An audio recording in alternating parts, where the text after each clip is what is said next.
falar sobre Type Driven Development, que também é TDD, mas não é o TDD que a gente conhece normalmente. Assim, para falar sobre Type Driven Development, tem que ser uma linguagem de programação com tipos. Então aqui eu vou estar usando F# nos meus exemplos, porque eu gosto pouco, falo pouco de F#.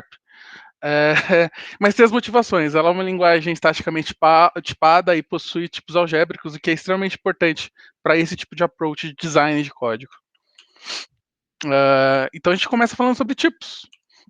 Né? Então é muito comum que a galera associe muito tipos com classes, e então tipos não são classes. Eles estão muito mais para uma ideia de um conjunto, né? O inteiro seria um conjunto de todos os inteiros. String, eu estou falando de um conjunto da combinação de todas as strings possíveis, ou tipos mais complexos. Eu posso ter um tipo pessoa, que é composto por várias informações e tal. Ou fruta. Funções são tipos. Então tem uma função de inteiro para string, isso é um tipo, isso já significa um conjunto de todas as funções que mapeiam de inteiro para string, por exemplo. Na prática, então, é isso. É só um nome para um conjunto de coisas. E a parte mais importante da parte de Type-Driven Development, desse approach, é a ideia de você pensar em compor tipos. Né? E é muito mais fácil você conseguir fazer isso se a linguagem que você está usando ela possui um sistema de tipos algébricos. Né? Que eu vou explicar exatamente o que isso significa para quem não sabe. Mas, basicamente, são linguagens F# é uma linguagem que tem, Haskell, basicamente todo mundo da família do ML ali. Se você tiver com Elm, Idris, todas essas linguagens elas possuem um sistema de tipos algébricos. Mas o que isso significa? Resumindo, eu posso dividir os tipos de tipos em duas formas. Eu tenho os tipos do tipo AND e do tipo OR. Que significa que, por exemplo, tipos e AND também são conhecidos como tipos union ou sum types, né, tipos de soma. Eu falo que uma estrutura de dados, por exemplo, que eu tenho aqui é uma salada de frutas, assim que eu defino um tipo em F#, então type, o nome do tipo e os componentes dele. Então ele é composto por um abacaxi, uma banana e uma cereja. E a parte importante aqui é o E. Né? Essas informações elas só podem existir juntas, certo? Eu não tenho uma salada de fruta sem cereja nesse caso. E eu não posso ter nenhuma dessas informações faltando por padrão. Né? O outro tipo de tipo que a gente tem são os tipos OR, que é como se fosse um enum, só que um pouco mais poderoso. Então aqui eu estou definindo que eu tenho um lanche e ele é um abacaxi, ou uma banana, ou uma cereja. Então, na prática, eu não tenho, ele não pode ser duas coisas ao mesmo tempo. Ele tem que ser um ou outro ou outro. E a parte interessante é que vocês vão ver que tem esse off ali, nesse pipezinho aqui, ó, que eu tenho abacaxi, off, variação de abacaxi. Essa variação de abacaxi você imagina que é como se fosse algum outro tipo com informações que são relevantes ao abacaxi. Então eu consigo vincular dados ou outros tipos a esses casos. Pensando, sei lá, num modelo mais, entre aspas, OO, é como se aqui eu tivesse uma interface e essa aqui seriam implementações dessa interface, mas eu só posso ter uma implementação ao mesmo tempo ali direto. Se tiver alguma dúvida, gente, vocês podem falar antes, tá? Não precisa esperar ou tal. Eu também não estou vendo o chat. E aí a gente vai cair no Type Driven Development, que é literalmente você pensar nos tipos do seu fluxo, da sua aplicação, antes mesmo de escrever um código. Né? Então, tem essa frase que eu peguei do Mark Seaman, né, que é a Strong Type System can not only prevent errors, but also guide you and provide feedback in your design process. Então, você vai começar a usar tipos para te guiar no seu design. Não só, sei lá, para garantir que você não está recebendo uma string onde devia ser um inteiro. Né? Que seria uma tradução livre, mas tudo bem. Mas uma outra forma que a gente traduziu foi: é uma maneira de desenhar a estrutura da sua aplicação sem implementar, mas meio que já implementando. Né? Foi a gente que definiu isso. Então vamos pensar num caso, entre aspas, real. Né? Então vamos trazer alguns requisitos. Então o requisito principal é eu preciso pagar uma conta. Né? E para isso eu tenho formas de pagamento. As minhas formas de pagamento são dinheiro, cheque ou cartão. Para dinheiro, não preciso de nenhuma informação extra, só preciso saber que é dinheiro. Para cheque, eu preciso do número do cheque. Para o cartão, eu preciso da bandeira e do número do cartão. E eu tenho que também saber se ele está pagando em real ou dólar. Então vamos lá. começar a definir esses tipos. A primeira coisa que a gente ataca nesse modelo seriam os tipos primitivos, né? A gente tenta fugir da ideia de ser obsessão por tipos primitivos. Então, aqui seria uma forma de eu criar uma estrutura de dados chamada número check, que ela é composta por um inteiro. Esse número check, na real, é como se fosse um union case, aquele lá que é o OR, só que com um caso só. Então, na prática, eu estou falando que existe um construtor chamado número check, que ele recebe o inteiro e vai retornar esse número check. Ele só pode existir com essa informação. Nesse caso, a gente não está fazendo isso, mas é relativamente simples de eu, por exemplo, garantir que a construção desse tipo seja checada. Então, eu só vou ter um lugar que vai me permitir criar um número de check de inteiro, que vai ter todas as validações e tudo mais. Né? Então, isso já me traz algumas garantias. Mas isso também vai ajudar na modelagem do nosso domínio, porque dá semântica ao que a gente está fazendo, vai fazer mais para frente. Então, beleza. Agora eu tenho um tipo de cartão, e aqui eu posso falar que aqui é um tipo ou, né? Então, ele é Visa ou Mastercard. São os dois tipos que eu posso ter. As informações do meu cartão de crédito, ele é um tipo de cartão e um número de cartão. Esse asterisco aqui que vocês estão vendo é para eu falar que isso aqui é um par. Basicamente é uma tupla. Essa é a parte que eu acho meio estranha, né? Podia ser um vírgula, alguma coisa assim. Mas é isso que significa. Às vezes é chamado de product types, então por isso que é o asterisco. Mas tudo bem. Eu tenho meu método de pagamento, que é o que a gente está, de novo, a gente está pegando tudo que a gente pegou lá nos requisitos. Ele pode ser dinheiro, ele pode ser cheque, com o número do cheque, e ele pode ser um cartão que tem as informações de cartão de crédito.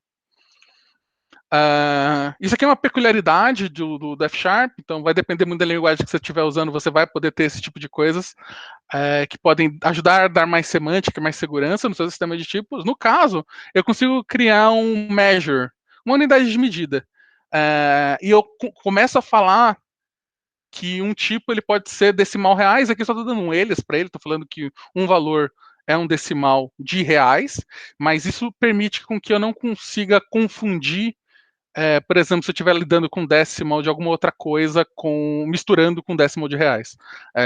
Literalmente o compilador vai falar, ó, são coisas diferentes. Né? É aquele velho ditado lá para você não misturar medidas, né, unidades de medida e explodir foguete, que nem já aconteceu aí na vida real. Então, é por causa disso. E a gente cria a moeda, e de novo não é muito diferente do que a gente já tinha feito com o tipo de cartão, eu falo que ele pode ser real ou dólar. E aí, a partir disso, a gente pega todas as informações e a gente compõe o nosso tipo maior, né, que é o pagamento. Então, o nosso pagamento ele vem por um valor, uma moeda e um método de pagamento. A partir daí, eu preciso de uma conta para pagar, então eu tenho aqui minha conta que vai ter um código, um valor total, um valor mínimo, um vencimento, e a partir daí eu consigo criar um evento ou alguma coisa que vai ser o meu retorno para falar que aquilo deu certo. Então eu tenho aqui minha conta foi paga, por exemplo. Então o código da conta, que é um guide, um datetime, vou falar para não se perder muito em detalhes, aqui é mais para mostrar a forma de pensar para chegar, para usar essa técnica e não tanto sobre o domínio em si. Beleza. Peraí que eu não sei usar esse negócio aqui. Bom. Beleza, a gente já tem os tipos, mas a gente só pensou em estrutura de dados até agora. Né? Normalmente uma aplicação tem um pouco mais do que isso. Então, como é que a gente pensa nos fluxos? E é literalmente fluxo, normalmente o pessoal até chama isso de workflows. Então vamos pensar num caminho feliz para se pagar uma conta. Primeira coisa que eu vou ter é uma função pagar conta. E aí que eu só estou definindo tipos, eu não estou falando sobre implementação. Né? E essa setinha, ela indica que isso aqui é uma função. Então eu tenho uma função pagar conta, que ela recebe uma conta, um pagamento, e me retorna um conta foi paga. É basicamente isso. Certo? Mas aqui é um caminho feliz, né? Mas se a conta der errado, aí a gente pode pensar, beleza, a gente pode retornar um booleano, certo? E aqui é um par. Então me fala se deu certo, se não deu certo com true ou false, e a conta foi paga. Só que vincular booleano é muito descritivo, é uma coisa que você pode ter a informação mesmo quando o booleano for falso, é meio estranho, né? Então a gente pode usar o option, né? É uma melhor opção já. Então eu vou receber uma conta, um pagamento, retorno talvez um conta foi paga. O option é como se fosse um maybe, né? Esse nullable do F#. É só que é um pouco mais seguro. Tá bom, isso me indica se aquilo deu certo ou não deu, mas não me diz nada do porquê aquilo não funcionou. O que de novo, é um problema. Então, para isso, a gente tem um tipo chamado result, né? Que é, eu literalmente eu falo se um tipo para quando algo der certo e um tipo para quando algo der errado. É um ou mesmo, tá? Então isso aqui ele vai me retornar ou conta foi paga ou uma string. Eu sei que é meio estranho a sintaxe, mas basicamente é isso que significa, né? Para quem conhece Haskell é como se fosse um either mesmo. Então beleza. Só que o tipo do erro em string dá para melhorar. Peraí, beleza. Dá para melhorar. Então, a gente pode criar um tipo sobre os possíveis erros que o meu pagar conta pode acontecer. E a gente pode chamar esse cara de pagar conta erros ou algo assim. Então, a gente modela esse erro também como um tipo, né? Então a gente está vendo como que na prática, essa ideia de você pensar nos tipos antes, e a gente vai usar isso, vou mostrar mais pra frente como é que a gente aplica isso literalmente no código, a gente também está criando uma documentação viva sobre o domínio, ao mesmo tempo que a gente está modelando e isso está ajudando a gente a evoluir ele. Então, beleza. Aqui eu tenho todos os. Desculpa. A gente tem todos os possíveis erros que podem acontecer ao tentar pagar uma conta. Está cada vez mais descritivo. Né? E aí, a partir daí, é fácil também transformar isso em um string, né? Então a gente vai ter algum lugar que vai ter o meu convert erro, que vai ser um pagar conta erros para string, e aqui eu consigo fazer um match, que é como se fosse um switch case com esteroides, para cada tipo, para cada caso dele, e escrever o texto que vai querer ser exibido em algum lugar, né? Aí a parte boa é que esse match, no caso do, você tem mais seguranças, porque se você tem um case novo e não tratar ele aqui, o compilador vai te reclamar e vai falar, ó, isso aqui vai dar ruim, ou você ignora de forma explícita, ou você trata ele do jeito mais interessante. Só que aí, de novo, a gente está tratando de um fluxo simples, direto, conciso. Né? Como é que a gente lida com dependências, por exemplo? Né? Vamos supor que eu preciso validar esse pagamento na API, que eu preciso responder uma requisição HTTP, eu preciso recuperar a conta de um banco de dados, ou de uma outra API que seja. Né? Então vamos lá, eu preciso validar ela. Então eu vou ter a função validar pagamento. E aí, de novo, a única coisa que eu preciso saber é que ela vai receber um pagamento e vai me retornar um booleano. Né? E a gente encaixa isso no meu pagar conta no começo, antes. Então, meu pagar conta é falar: me dá uma forma de validar um pagamento, me dá a conta, me dá um pagamento e eu te retorno, talvez, se ela foi paga ou se ela teve erros. E a gente pensa que a gente vai ter que responder isso. A gente vai ter que transformar isso em alguma coisa que num JSON ou num XML, blá, quem sabe. Então aqui eu estou definindo o HTTP response, dependendo do que você estiver usando, você não vai precisar definir isso aqui, porque, bem, seu framework já vai ter.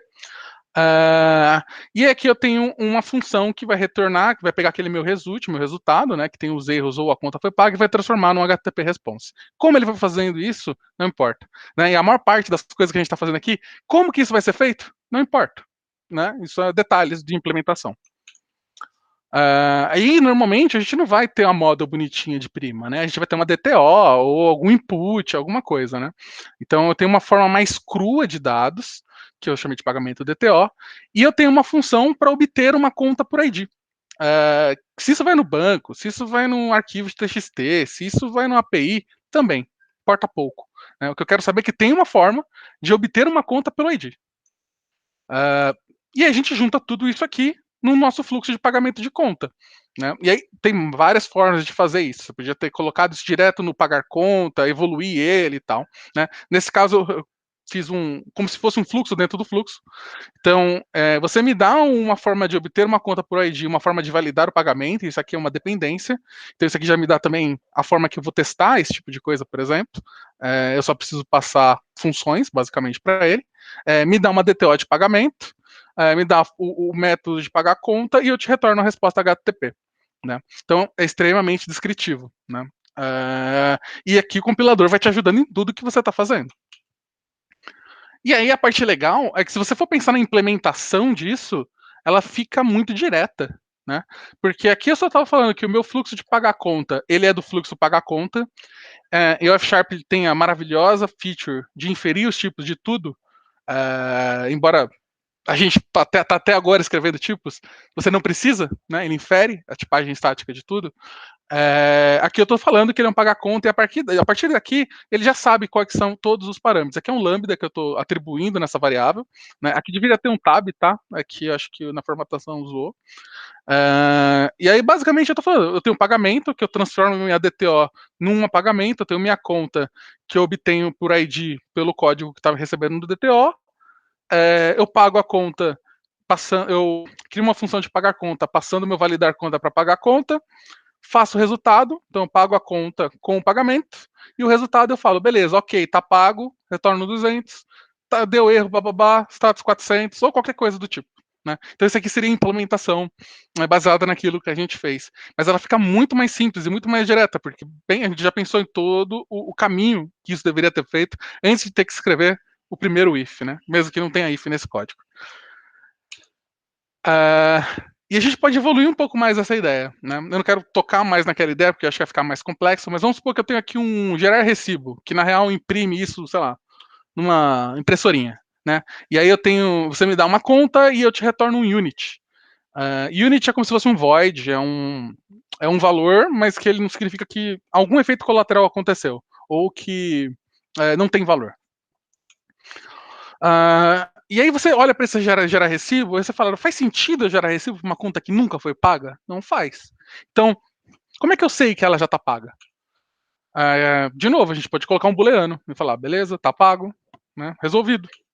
Só que toda vez que eu precisar me importar com uma conta paga ou não, eu sou obrigado a validar esse booleano.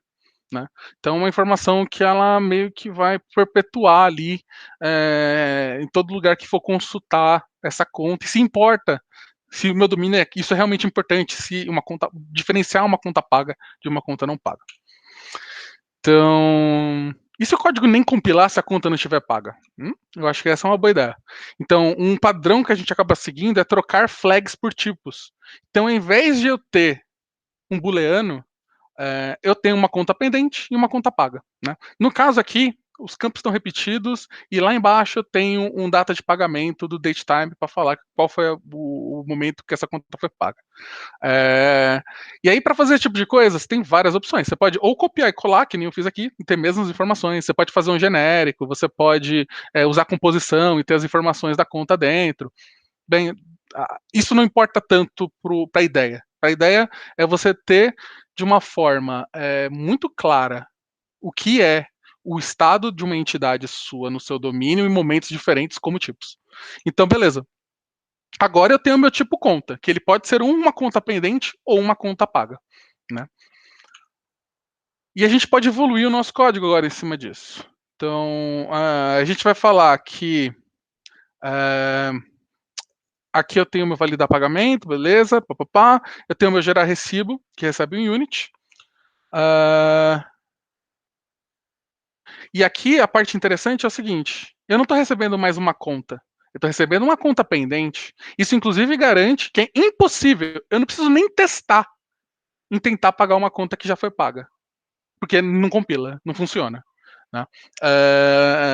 E o meu gerar esse recibo, ele vai ficar muito mais inteligente. Eu posso só passar uma conta paga para ele. Então é impossível eu tentar gerar um recibo de uma conta que não foi paga. Né? Então isso é um approach que faz o quê? Você usa a sua tipagem estática para garantir que você não consegue, nem que você queira, expressar um estado inválido da sua aplicação. Né? E é isso que eu acho que é o que vai trazer mais valor para essa ideia. Então aqui foi exatamente o que eu disse. E é basicamente isso, gente. Eu posso até compartilhar esse link. Tem até esse código que eu escrevi, tem coisa dessa aplicação, tem post sobre o assunto. Você vai achar bastante coisa sobre Idris. É que Idris é muito mais poderoso, porque ele tem tipos dependentes, então eu consigo literalmente falar que um tipo ele vai ser uma coisa dependendo do tipo da entrada, que eu só recebo números inteiros, eu consigo fazer positivos, eu consigo fazer que o próprio compilador faça isso, ele até escreve código sozinho às vezes, dependendo do tipo. Mas se você quiser uma linguagem mais voltada para negócio, como F Sharp, Scala, talvez Haskell, não sei, você vai conseguir imprimir essa mesma ideia. Vou passar aqui para quem quiser. Eu acho que é isso, gente.